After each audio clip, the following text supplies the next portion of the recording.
I talked to dead people. They told me the truth about sleep paralysis. I've always heard the voices. Most of the time they're soft and gentle. I don't mind them being there. I admit I enjoy their company. At first it seemed like random echoes and cries, but as I got older, I realized that they're not random in the slightest. I'm talking to dead humans. They talk about everything, but it seems as though there are things they can't talk about. I've made a list of few general rules, but that's a story for another time. I laid in bed. I don't normally have much trouble going to sleep now. I used to. The voices were too loud, but now I've gotten used to them, and over time I've convinced them to settle down when I sleep. I can still hear them when I'm asleep, but not as distractively. Tonight was different. When I did finally get to sleep, the voices weren't jumbled and random. I heard every word with great detail. They spoke of the sea. I saw myself standing on the beach in my dream. They spoke of the mountains. The image changed to a valley landscape, green and lively. Lastly, they spoke of the wind. I was above, high in the sky, with the night clouds, feeling fresh, wet wind on my face. Then they spoke of nothing. They were silent. The wind had stopped, and the image faded to darkness. It was like I was watching a broken projector. A new image formed from static, my bedroom ceiling. I saw the room form from the top down. Am I awake? I reached for my phone. Nothing moved. It was as if I didn't have arms. Startled, trying to sit up. Nothing moved. I tried to speak. My mouth didn't open. I began to panic.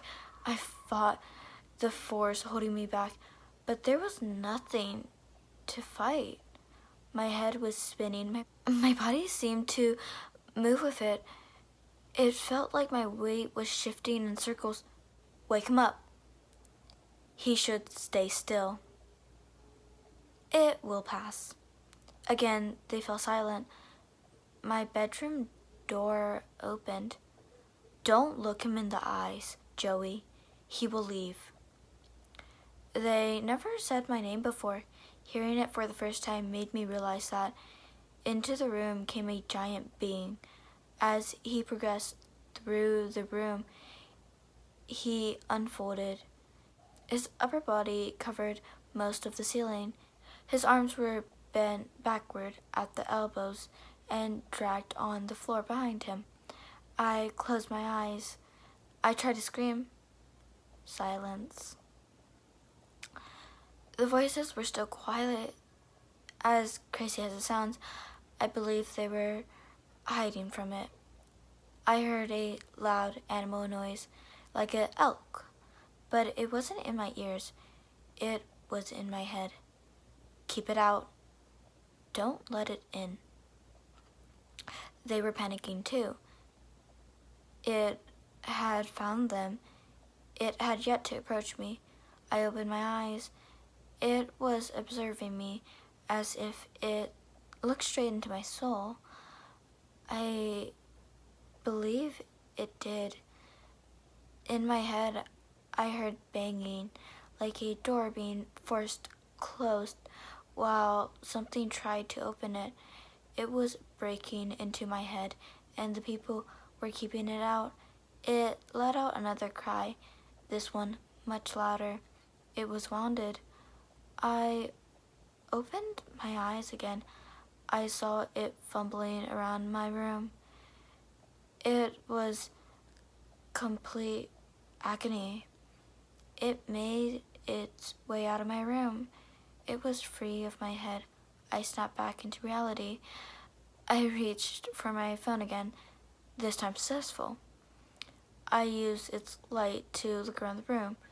My breath and heartbeat were panic and irregular. The door was closed. Everything was normal. I asked them in my mind about what had happened. They spoke among themselves audibly. Finally, the voice of a man spoke out.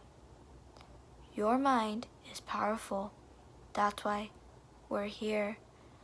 They want to infect it. We must protect it, or we have failed our job here. Ask no more.